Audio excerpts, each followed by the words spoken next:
राम राम दोस्तों, आपके अपने YouTube channel Hansraj Saran GK में आपका स्वागत है। दोस्तों, हम अध्ययन कर रहे हैं राजस्थान के लोक देवताओं का। तो जिन लोक देवताओं में हमने 5 लोक देवताओं का अध्ययन कर चुके हैं, यानी पंच पीरों का हम अध्ययन कर चुके, जिसमें से बाबू जी थे, रामदेव जी थे, गोगा जी थे, मेहा जी, मांगलिया और हड़बू जी। इसके अगले जो आज हम 3 लोक देवताओं का अध्ययन करेंगे। और 3 लोक देवता, यदि हम बात करें वो जो अपन ने विभाजन किया था, और जो कौन से हैं 3 लोक देवता, वो है रिश्तेदार देवता। अब आप कहोगे ये कोई क्वेश्चन बनता भैया? कोई क्वेश्चन नहीं बनता कि निम्न में से कौन से रिश्तेदार, पूछता नहीं है। परंतु अपन 3 लोक देवताओं का नाम याद रखने के लिए अपन ने जो लोक देवताओं का विभाजन किया है, पंचपीर अलग है, रिश्तेदार अलग है, शासक अलग है, क्रांतिकारी देवता अलग है, जाट देवता अलग है, जो गुर्जर देवता वो अलग है। वो अपन जो विभाजन कर रखा लोक देवताओं का, जो फर्स्ट वीडियो था उसमें आप देख सकते हो। जिनमें से अपन आज जो अध्ययन कर रहे हैं रिश्तेदार देवता, नहीं समझ में आएगा, आ जाएगा अगर अपन जो ही नाम लिखेंगे। रिश्तेदार देवता कौन से? वो लोक देवता जो किसी न किसी पीर से या किसी लोक देवता, फेमस लोक देवता से संबंध रखते हैं। 3 लोक देवता पढ़ेंगे। सबसे पहले हम बात करें तो पंच पीरों में हम पाबू जी को पढ़ते हैं। तो पाबू जी का एक भतीजा हुआ करता था जिसका नाम था रूपनाथ या झरड़ा जी, यानी एक लोक देवता जो रिश्तेदार में है रूपनाथ जी या झरड़ा जी। क्या नाम है जी? रूपनाथ जी या झरड़ा जी जो लोक देवता है।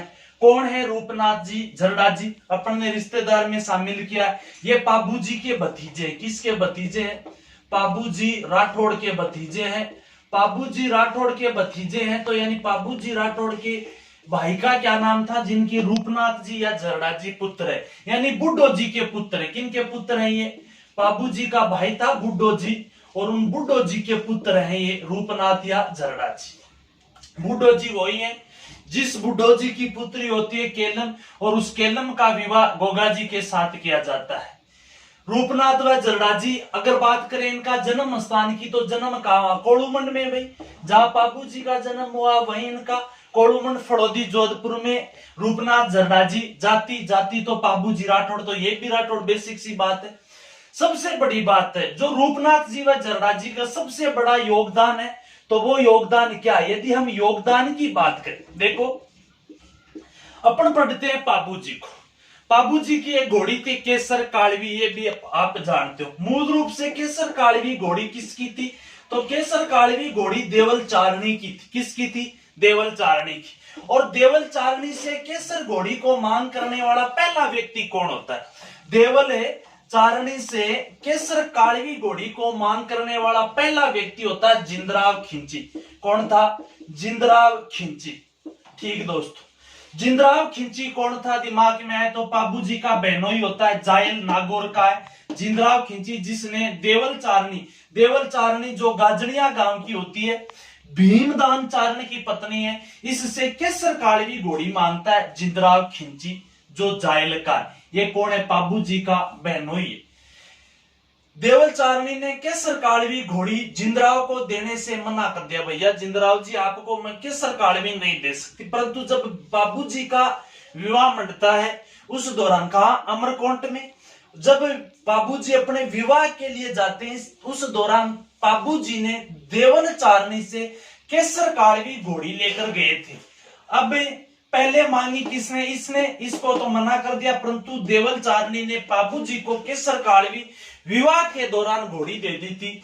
यानी जिंदराव खिंची व बाबू जी के बीच में युद्ध होता है, एक फेमस युद्ध। कौन सा? डेंचू गांव का युद्ध। कौन सा युद्ध? डेंचू का युद्ध। इस डेंचू के युद्ध के दौरान बाबू जी जो थे, बाबू जी को धोखे से मार देता जिंदराव खिंची। रूपनाथ जी व झरड़ा जी का सबसे बड़ा योगदान यही है कि रूपनाथ जी व झरड़ा जी जो बाबू जी के भतीजे होते हैं, इन्होंने जिंदराव खिंची की हत्या की थी। यानी अपने फूफोसा हो गया, तो कौन है? जिंदराव खिंची। और जिंदराव खिंची की हत्या कौन करता है? रूपनाथ व झरड़ा जी। सबसे बड़ा योगदान यही है इनका। उसके बाद में यदि बात करें तो रूपनाथ जरडा जी का अच्छा क्वेश्चन है। हिमाचल प्रदेश में इनको बालकनाथ के रूप में पूजते हैं। किस रूप से? बालकनाथ के नाम से या बालकनाथ के रूप में पूजते हैं। ये बालकनाथ है दोस्तों, नहीं कि बालीनाथ। बालीनाथ कौन है? तो बालीनाथ हड़बू जी है, रामदेव जी के गुरु का नाम है बालीनाथ। ये बालकनाथ है। बालकनाथ के रूप में किसको पूजा जाता है? रूपनाथ जी व जरडा जी। रिश्तेदार देवताओं में एक कंप्लीट हो गए। कौन?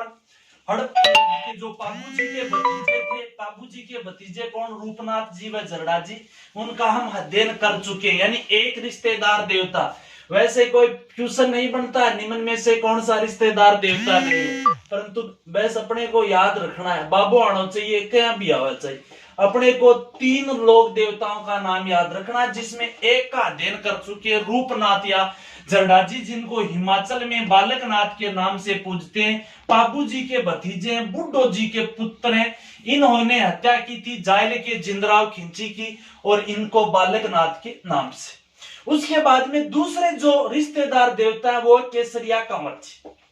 देखो केसरिया कंवर जी कौन थे? सबसे पहले बात करें, केसरिया कंवर जी गोगा जी के पुत्र होते हैं, जो लोक देवता के रूप में पूजे जाते हैं। यही है सबसे अच्छा क्वेश्चन ये बन सकता है, केसरिया कंवर जी किस लोक देवता से संबंध रखते हैं या किस पीर देवता से संबंध रखते हैं? तो गोगा जी से, यानी गोगा जी के ये पुत्र होते हैं। ठीक है। केसरिया कंवर जी की जो ध्वजा सफेद रंग की ध्वजा। सबसे बड़ी बात है, केसरिया कंवर जी के जो बोफा होते हैं ना, वो बोफा सर्पदंश के रोगी का जहर मुंह से चूस लेते हैं। ये सबसे बड़ी बात है केसरिया कंवर जी की। तो दूसरे जो रिश्तेदार देवता कौन होंगे? केसरिया कंवर जी। हालांकि अपन तीसरे जो रिश्तेदार देवता की, बस केसरिया कंवर जी में क्या याद रखना है? केसरिया कंवर जी गोगा जी के पुत्र होते हैं, जो लोकनाथ के लोक देवता के रूप में पूजे जाते हैं। और केसरिया कंवर जी की जो ध्वजा होती है वो सफेद रंग की। इनके बोफे हैं वो सर्पदंश के रोगी का जो जहर मुंह से चूस लेते हैं। सबसे बड़ी बात, खेजड़ी वृक्ष के नीचे थान होना, ये तो बेसिक सी बात है, क्योंकि गोगा जी का भी थान मुख्य रूप से खेजड़ी वृक्ष के नीचे होता है। तीसरे जो फेमस लोक देवता है जो रिश्तेदारों में हमने शामिल किया था, तो वो लोक देवता है कल्लाजी राठौड़। कौन है?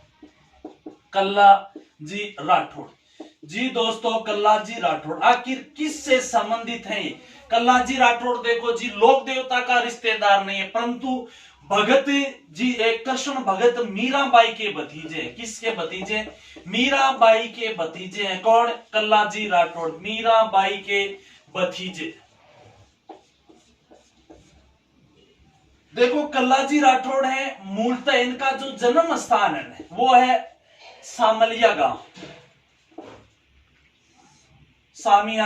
सामियाना गांव। हालांकि जो सामलिया गांव भी है ये भी फेमस है। सामलिया क्यों प्रसिद्ध है? सामियाना क्यों है? सामियाना इनका जन्म स्थान है, हालांकि सामियाना है, सामियाना गांव। ये सामलिया कहाँ है? ये डूंगरपुर में पड़ता है, ये मेड़ता नागौर में पड़ता है। देखना एक मिनट, सामियाना गांव मेड़ता नागौर में, जहां कल्लाजी राठौड़ का जन्म हुआ था। हालांकि सामलिया गांव डूंगरपुर में, जहां कल्लाजी राठौड़ का क्या है? मंदिर। क्या है जी? मंदिर है। कल्लाजी राठौड़ के यदि मंदिरों की बात करें तो 2 प्रमुख मंदिर है। एक मंदिर सामलिया गांव डूंगरपुर में, तो दूसरा है रनेला चित्तौड़ में। रनेला चित्तौड़ में देखो, एक तो मीराबाई के भतीजे हो गए। उसके बाद में अपन इतिहास में एक लाइन पढ़ते हैं कि मुगल बादशाह अकबर था, जिसने 1562 में नागौर व मेड़ता के क्षेत्र पर आक्रमण किया था। उस दौरान वहां का था जयमल राठौड़। कौन था? जयमल राठौड़। और जयमल राठौड़ के भी ये क्या लगते हैं? भतीजे। किसके? कल्लाजी राठौड़ मीरा के भतीजे, जयमल राठौड़ के भी भतीजे। हालांकि इनके पिता का नाम आस सिंह था। क्या था दोस्तों? आस सिंह। होता क्या, 1562 में मुगल बादशाह अकबर ने जयमल राठौड़ पर आक्रमण किया, मेड़ता व नागौर पर। जयमल राठौड़ किसकी शरण में गए थे? ये उदयपुर गए थे। किसकी शरण में? उदयपुर। वो जो मुगल वहां का मेवाड़ का बादशाह या शासक था उदय सिंह, यानी उदयपुर उदय सिंह की शरण में जाते हैं, या कह सकते हैं चित्तौड़ जाते हैं, मेवाड़। इस दौरान जब जाते हैं ये उदय सिंह की शरण में, तो यहाँ पर चित्तौड़ का तीसरा शाखा होता है। क्या होता है? तीसरा शाखा 1567 और 68 में। बस अच्छा क्वेश्चन यही है, राजस्थान के वो लोक देवता जो कल्ला राठौड़ यानी राजस्थान के वो लोक देवता कल्ला राठौड़ हैं जिन्होंने चित्तौड़ के तीसरे साके में भाग लिया था। एक नंबर बात, चित्तौड़ का तीसरा साका किस मुगल बादशाह के आक्रमण के कारण हुआ था? तो अकबर के कारण। तो कल्ला राठौड़ वो लोक देवता जो मुगल बादशाह अकबर से युद्ध करते हैं। हालांकि गजनवी से युद्ध करने वाले कौन है? गोगा जी। कौन है दोस्तों? गोगा जी गजनवी से युद्ध करते हैं, कल्ला राठौड़ इनसे युद्ध करते हैं। देखो इन साके के दौरान क्या होता है, जब अकबर आक्रमण करता है, जयमल और राठौड़ और कल्ला और फतेह यहाँ पर जो दुर्ग के रक्षक होते हैं चित्तौड़ के, उस दौरान अकबर ने एक बंदूक थी जो संग्राम नामक बंदूक से जयमल राठौड़ घायल हो जाते हैं। अकबर की संग्राम बंदूक से घायल कौन हो गया? जयमल राठौड़। जब जयमल राठौड़ घायल हुआ था तो कल्ला जी ने जयमल राठौड़ को अपने कंधों पर बैठाया था। 2 हाथ कल्ला के, 2 इनके, इसलिए इनको कहा जाता है 4 हाथों वाले लोक देवता। कितने हाथों वाले? लोक देवता। बचपन था, छोटा बच्चा था, इनको कहा जाता है बाल ब्रह्मचारी। इन्होंने विवाह नहीं किया था, हालांकि विवाह का वचन जरूर दे चुके थे कृष्णा कुमारी नामक एक राजकुमारी को। इनको बाल ब्रह्मचारी कहा जाता है। क्या कहा जाता है? बाल ब्रह्मचारी। 4 हाथों वाला देवता कल्ला जी राठौड़ युद्ध में भाग ले रहे तो अस्त्र शस्त्र चला रहे, तो इन्हें अस्त्र शस्त्र में ये निपुण देवता थे, अस्त्र शस्त्र में निपुण लोक देवता है।